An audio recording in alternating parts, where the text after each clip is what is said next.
Wow is all I can say after watching the Grand Theft Auto 6 trailer. I'm sure you and just about everyone else on the planet Earth, as well as probably the entire universe and parallel dimensions as well, as seen this trailer, and I wouldn't be surprised given the fact that it's already amassed over 100 million views. Quite frankly, the amount of hype and anticipation for Grand Theft Auto 6's release, which is going to be of course 2025 for the consoles, has absolutely reached fever pitch.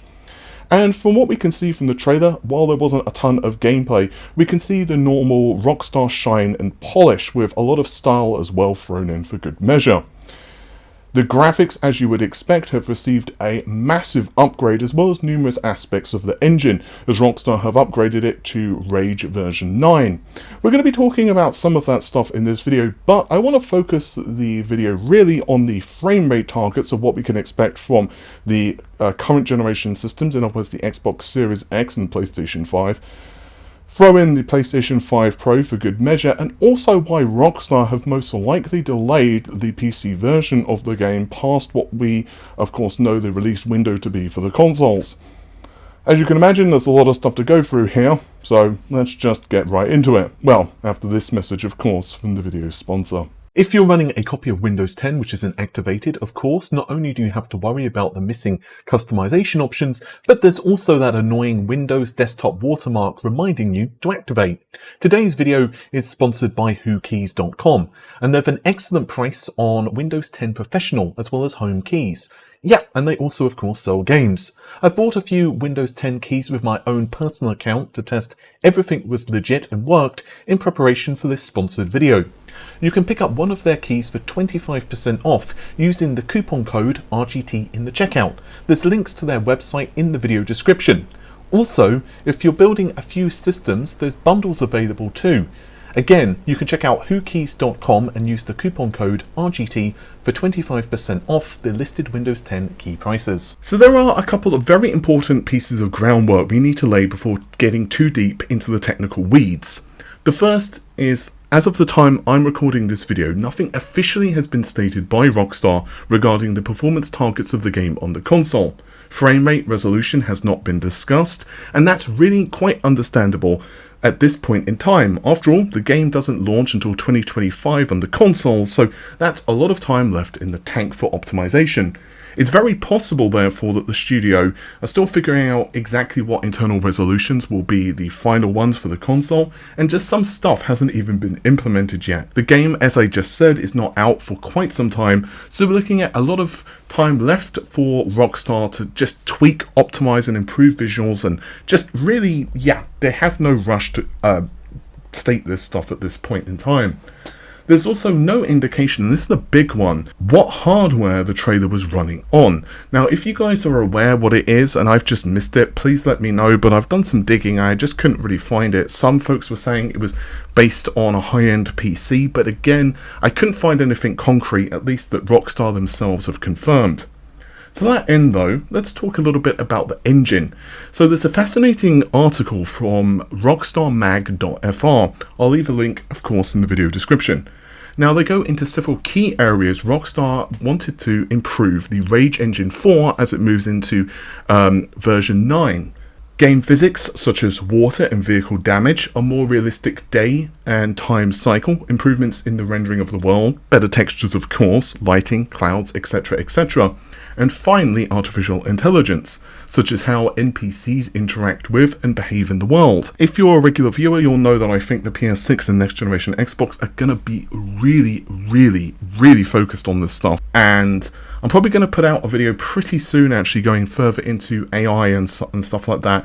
I've already got a lot of the, let's say, groundwork done, but I don't want to focus too much on those particular subjects here because I want this video to be succinct as possible, focused again on the performance and the other stuff I've just mentioned. But as a general statement, this stuff is going to be leagues ahead of what we found in GTA 5, as you would expect of course, but also even Red Dead Redemption 2 will be drastically outclassed.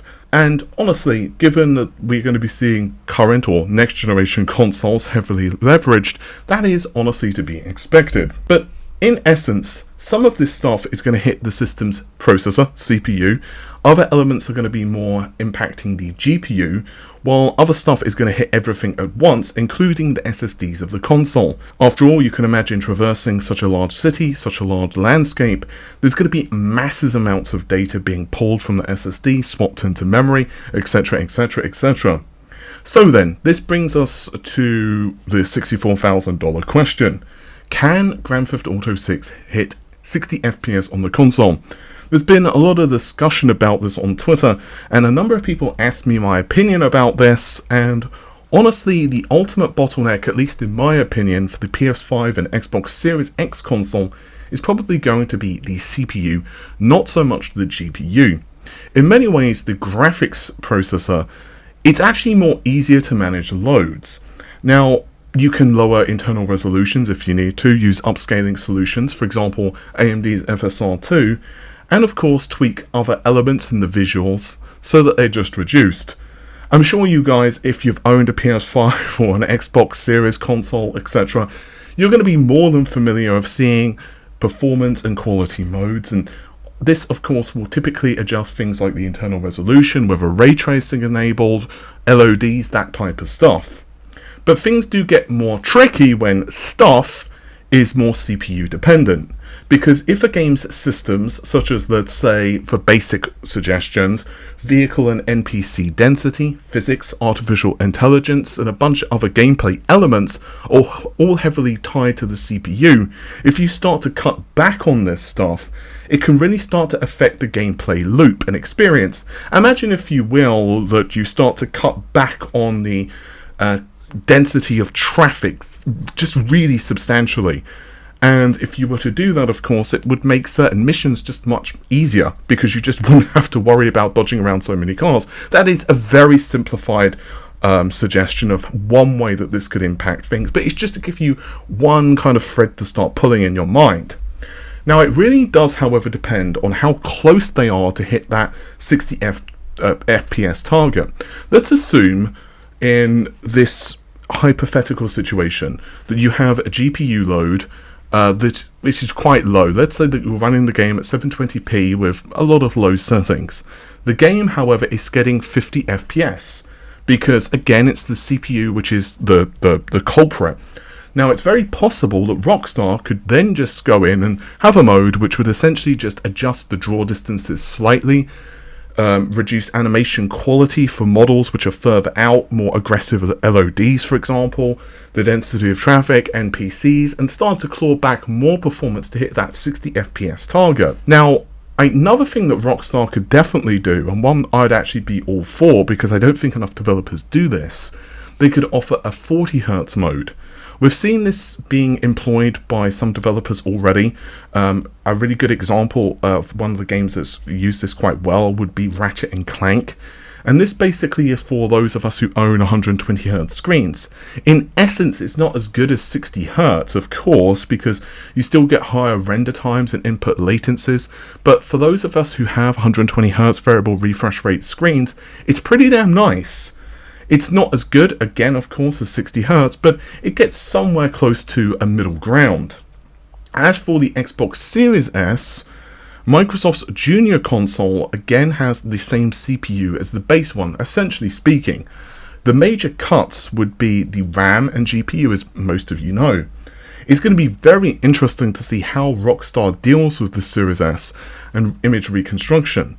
Now, will it hit 30 FPS only on the Series S if the Series X can hit 60? Again, it's quite difficult to say, but it is possible that the GPU would simply just not be powerful enough to run at 60 Hz anyway, or you would start to run into such low resolutions it just wouldn't really be visually worth it. My guess at this point, and I stress this is a guess, is that the game I'm personally expecting to run at 30 FPS.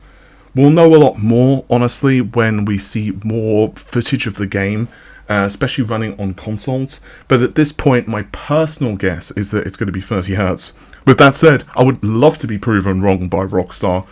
And there are, of course, a lot of games which definitely are very technically demanding. For example, Spider-Man 2, which can hit 60 Hz. But of course, they are also using very different engines with very different levels of interactivity, etc., etc. So you can't necessarily say, well, this game did it, so this game also can do it. So again, I would absolutely love to have an L here. I would absolutely love for them to run 60 on the PS5 and the Series X, but I'm not personally expecting that they will. And this brings us to the other obvious question: what about the PlayStation 5 Pro? Well, things get much more intriguing here. I've leaked a lot of info about the PS5 Pro already regarding the specifications, and I'm pretty sure that they are relatively accurate. Tom Henderson and I have spoken about this a few times as well. Obviously, he's put out some of his own information, and I believe that essentially this console is still using AMD's Zen 2 CPU architecture. The same thread and core count is found in the Pro as it is in the base model console. The difference maker here, of course, therefore, is the clock frequency. The base PS5 hits 3.5 GHz for its CPU clock. Now, of course, there is the variable clock frequency with the PS5, but typically speaking, as Mark Cerny said himself in the Road to PS5 event, generally clocks don't really differ that much. I've spoken to a few developers under the table, and they've told me that the dip in clock frequency for the CPU and GPU is really pretty small. You know, we're not talking about the GPU dipping down from 2200 and whatever down to 1900 megahertz, or the 3.5 gigahertz CPU dipping to 3 gigahertz or something. It is a very small decrease in clocks, very small. And so, for the sake of this video and my sanity, I'm just going to say that it's remaining at 3.5 gigahertz, because if the CPU is the culprit anyway, they would just make the game engine just push the CPU harder anyway. So, anyway, that was a lot of anyways. So, the PS5 CPU is hitting 3.5 gigahertz. The Pro, I've been told from a couple of sources, is low 4 gigahertz target. There is not a specific clock frequency that I've been given right now, because at least as of the time that I received the information, final silicon has not been achieved. Microsoft, for example, with the Xbox One, you guys probably remember this, they raised the CPU as well as the GPU clocks. And there's been a lot of other instances where specs have changed quite close to launch. It depends on basically the quality of the silicon and binning and that type of stuff, basically the yield of the chips. So I think it's a bit too early to know about this, but I'm sure we'll know more about it in the new year. Either way, so far the expectation is around 4.2 to 4.3 gigahertz, give or take. Now, it's worth noting that I also do not know if there's any other tweaks or changes to the CPU architecture. It's possible that there are some additional improvements to the architecture, which in turn would of course improve performance. However, again, I cannot account for things that I simply do not know about. So I'm going to assume, worst case scenario, the CPU is essentially identical to the one that is in the PS5. The only difference is that the clock frequency has been raised. So it's kind of like what Sony did with the PS4 to PS4 Pro, where they had essentially the same CPU. It's basic on the Jaguar processor. I think from memory it went from 1.6 to 2.1 gigahertz. I could be wrong on that. I believe from memory that was the clock frequency difference. But the GPU is where things get a little more intriguing. So the GPU has 30 workgroup processors enabled. There's 32 on die. So that means that 60 compute units are enabled. Again, clock frequencies aren't final. I'm told, however, that they're probably going to fall between 2500 and 2800 megahertz. The architecture is a mixture of RDNA 3 plus some other stuff, not least of which a lot of custom Sony crap, as you would probably imagine. I'm told by one person that it has some similarities between it and AMD's Strix Point APUs, which incorporates some RDNA 4 features. Strix Point is also known as RDNA 3.5 by some people. You can Google it. This is well-known stuff at this point in the PC leaking community. I've leaked a lot about this myself. As he drops his phone on the floor, let's just ignore that. So yeah, a lot of folks have been, talking about this stuff, and it has some improvements across RDNA 3. There's better power There's better, it reduces the power consumption a little bit, higher clock frequencies, and also has some architectural improvements as well, like SALU changes. Again, some of the stuff is from RDNA 4, which is going to launch next year on desktop. But basically speaking, we're looking at, roughly speaking, twice the performance in raw GPU performance over the base model, and probably more in ray tracing. I've heard different figures, but 2.5 times faster than the PS5 seems kind of likely, maybe a little bit more, maybe a little bit less, but I'm going to assume 2.5 times. So the question, of course, is can this lead to the PS5 Pro reaching 60 Hz if the base model cannot? Well, the GPU, as we've well established at this point, can easily do so, especially because now you've got all of that extra headroom. They could easily incorporate a performance mode.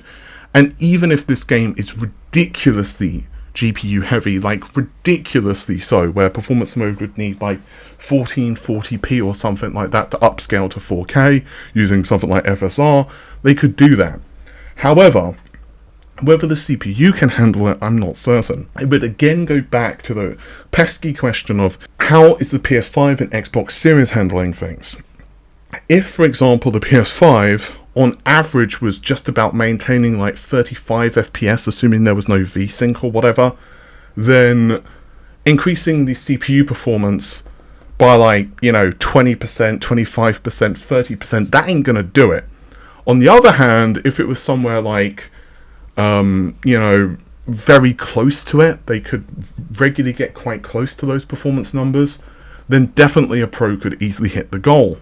Now, as far as I'm aware, the PS5 Pro is going to release holiday 2024, assuming there's no delays or last minute cancellation with Jim Ryan leaving the company. Personally speaking, I'm very skeptical the console will be nuked at this point. Sony have already paid the research and development costs to bringing up the chip.